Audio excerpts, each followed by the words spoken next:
नमस्कार दोस्तों, मैं विजय कसाना डिजिटल फ्री शिक्षा के YouTube चैनल पर आपका स्वागत करता हूं। दोस्तों, आज के जो सबसे बड़े सवाल आपके जहन में हैं, उन सवालों के जवाब आपको ये वीडियो पूरा देखने के बाद मिल जाएंगे। एसएससी की सीईटी भर्तियों को लेकर परेशानी का क्या तोड़ है? क्या सरकार ये भर्तियां पूरी करेगी या फिर कैसे ये भर्तियां पूरी हो सकती है? और सरकार की मंशा पर सवाल, क्यों सरकार आखिरकार सुप्रीम कोर्ट जाएगी या नहीं? ये सब सवाल आपके जहन में अगर चल रहे हैं तो आप ये वीडियो अंत तक जरूर देखना। और अगर आप एसएससी की किसी भी भर्ती से रिलेटेड जानकारी देखना चाहते हैं तो चैनल को सब्सक्राइब कर लें।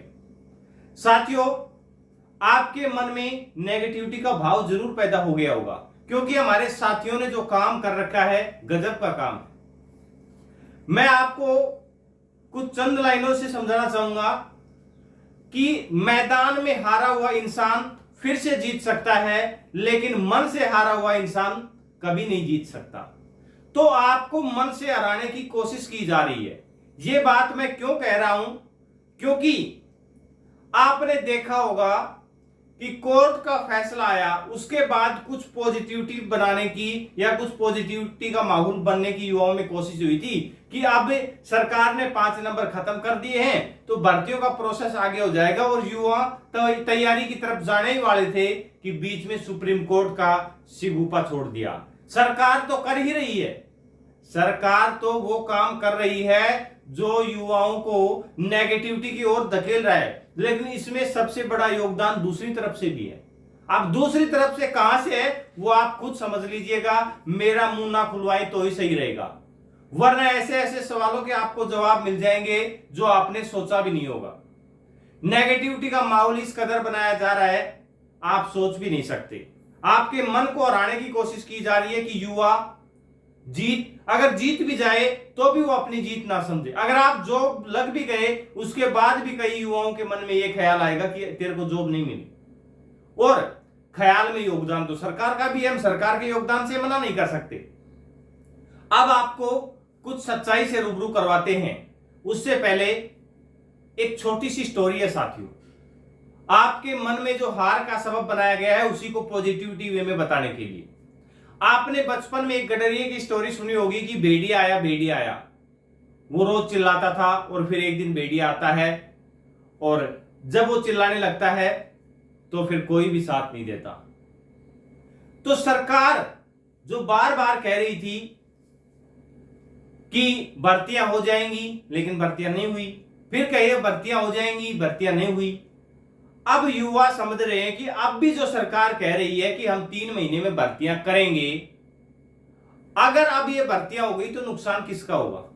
नुकसान आपका ही होने वाला है, क्योंकि सरकार जो कह रही है, और अब तक तो वो नहीं कर पाए, लेकिन अगर आप कर दिया तो आप भर्तियों से वंचित रह पाएंगे। जिनको मिलनी है उनको तो जॉब मिल जाएगी, लेकिन आपको जॉब नहीं मिलेगी, क्योंकि आपने तैयारी नहीं की। आप तो सोच रहे थे कि सरकार भर्ती नहीं करवाएगी, क्योंकि आपके मन में वो निराशा का भाव पैदा कर दिया गया है कि ये सरकार तो किसी भी हाल में भर्तियां नहीं करवाने वाली। अब आपको मैं कुछ उदाहरण देकर बताना चाहूंगा, अगर आप थोड़ी बहुत भी समझ रखते हैं, क्योंकि हम उम्र युवा हैं, आपको खुद भी समझ बहुत ज्यादा है। ऐसी बात नहीं है कि मेरे समझाने या किसी और साथी के समझाने से समझ आएगी, लेकिन नेगेटिविटी का माहौल बनाने के लिए, आपके मन में नेगेटिव चीजें घुसाने के लिए बहुत बड़े प्लेटफॉर्म पर जो तैयारियां की जाती हैं, पहले सिगुफा छोड़ा जाता है, बहुत बड़ी इसमें साजिशें भी हैं, वो आपको बाद में पता लगेंगी। सरकार के भी इसमें कई मिले हुए हैं। अब ये बातें तो समझाना बहुत ही लंबी चौड़ी बात हो जाएगी, लेकिन मैं जो आपको सटीक बात समझाना चाहता हूं वो समझिएगा। सरकारें कोई भी घोषणा करती हैं, चुनाव के समय घोषणा की जाती है कि हम जीतने के बाद ये काम कर देंगे, ये काम कर देंगे, ये काम कर देंगे। बाद में वो काम करे ना करे वो अलग विषय है, लेकिन चुनाव के समय घोषणा जरूर होती है। लेकिन एक बात बताइए, जो सरकार चुनाव जीतकर आ गई है और उसने 4 साल तक या 4.5 साल तक कुछ नहीं किया, अगर वो सरकार कह रही है कि हम आखिरी के 3 महीने में ये कर देंगे, वो कर देंगे, ये कर देंगे, तो आप मान नहीं सकते, क्योंकि इन 3 महीनों में काम करने के बाद ही वो चुनाव में उतरने वाले हैं। और अगर वो फिर भी काम नहीं करते तो आपको किसने रोका है? आपके हाथों को कोई बांध नहीं रहा है। ईवीएम पर जाने से पहले आपके हाथों को कोई दूसरी तरफ नहीं घुमाने वाला है कि अब अगर आप तैयारी कर लेंगे तो फिर आप ईवीएम पर आपको वोट देने के लिए मजबूर हो जाओगे, चाहे भर्तियां हो या ना हो। आपको जो करना है वो चुनाव आए तब कर लेना। फिलहाल आपके लिए सबसे अच्छी बात है कि आप तैयारी करें, आप तैयारी करें। बात एक और मुद्दे की आप समझ गए होंगे, मैं जो पॉजिटिविटी का माहौल पैदा करना चाहता हूं, बात सुप्रीम कोर्ट में जाने की है।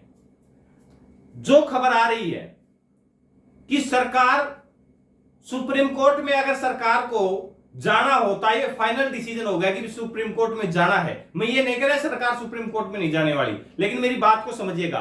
अगर फाइनल डिसीजन हो जाता कि सरकार को हर हाल में सुप्रीम कोर्ट में जाना है, तो फिर ये बात क्यों कही गई है कि हम केस को स्टडी कर रहे हैं और 3-4 दिन बाद में या 5 दिन बाद में स्थितियां क्लियर होंगी कि हम सुप्रीम कोर्ट जाते हैं, रिव्यू पिटीशन लगाते हैं, क्या आगे की कार्रवाई करनी है।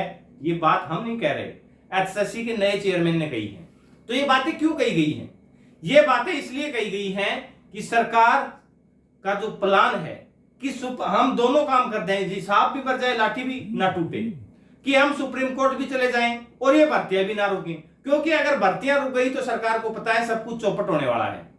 इसीलिए वो अब फूक फूक कर कदम रखने की कोशिश कर रहे हैं। उनका प्लान ये है कि सुप्रीम कोर्ट हम चले भी जाएं और यहां भर्तियां ना रुकें, क्योंकि सुप्रीम कोर्ट चले जाएंगे तो चुनाव में हम ये भी कह सकते हैं कि हमने तो 5 नंबर की लड़ाई है वो हम तो लड़ रहे हैं सुप्रीम कोर्ट में।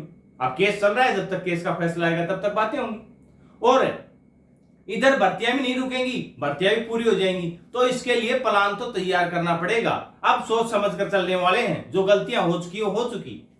और अपने को देखिए, अपना तो सबसे बड़ा फायदा किसमें है कि अपने को जॉब मिल जाए, और जॉब कब मिलेगी? जब तैयारी करेंगे। अब आप तैयारी करना आपको बेहद जरूरी है। सरकार भर्ती कराएगी, मान लेते हैं आपकी बात सही है, सरकार ये भर्ती नहीं कराएगी, सरकार नहीं भर्ती कराएगी तो खुद भुगतेगी। आपका क्या ले लिया, आप तो 3 महीने, अगर आपने 4.5 साल तैयारी कर ली है, 4.5 साल आप तैयारी के ऊपर लगे हुए थे भर्तियों के लिए, तो 3 महीने ही तो हो रहे हैं, फिर 3 महीने भी आप इंतजार नहीं कर सकते। क्यों? हर कोई कह रहा है कि बैच के बारे में कह रहा है, कोई कुछ कह रहा है कि अरे कोई टीचर है वो पढ़ा रहा है, वो अपना बैच बेच रहा है, क्योंकि ना तो हम बैच बेचने वालों में, ना हम बैच रोकने वालों में। जो टीचर, अगर किसी भी युवा जो इस समय तैयारी कर रहा है, उसको इतनी भी नॉलेज नहीं है कि उसे किसी टीचर के पास पढ़ना चाहिए या सेल्फ स्टडी करनी चाहिए, क्या करनी चाहिए, सबको बखूबी नॉलेज है। बेवजह ज्ञान पेलने की जरूरत नहीं है। लेकिन लोग पता नहीं क्या क्या, यह सिर्फ क्यों कहा जाता है, जब तक आप समझोगे तब तक शायद टाइम निकल जाएगा। इसलिए बेहतर होगा जो युवा नेगेटिविटी की ओर जुड़े हुए हैं वो अपनी तैयारी बखूबी करते रहें, इसी में फायदा है। सरकार नहीं अगर भर्ती नहीं करवाती है तो सरकार खुद भुगतेगी, सरकार खुद भुगतेगी। आपको तो जॉब मान लेते हैं नहीं मिलेगी, लेकिन सरकार को भी तो नुकसान होने वाला है। और अगर सरकार भर्ती कराएगी और आप तैयारी नहीं करें तो किसको नुकसान होगा? ये बात तो आपने सोची नहीं। तो जो नेगेटिव माहौल बना हुआ है उसके हिसाब से हम तो यही कहना चाहेंगे कि भर्तियां लगभग, मेरा जितना आइडिया है कहता है कि भर्तियां हर हाल में पूरी होने वाली हैं। कितने करेंगी, कितनी नहीं करेंगी, कब शेड्यूल आएगा, सब कुछ जो इंफॉर्मेशन आएगी वो बता दी जाएगी। लेकिन आप अपनी तैयारी में लगे रहें। ऐसे ही जो हमारे व्यूअर हैं, हम उनको सचेत करना चाहते हैं, इसलिए ये वीडियो बनाया जा रहा है। हमारा कंट्रोवर्सी के लिए कोई वीडियो नहीं बनाते।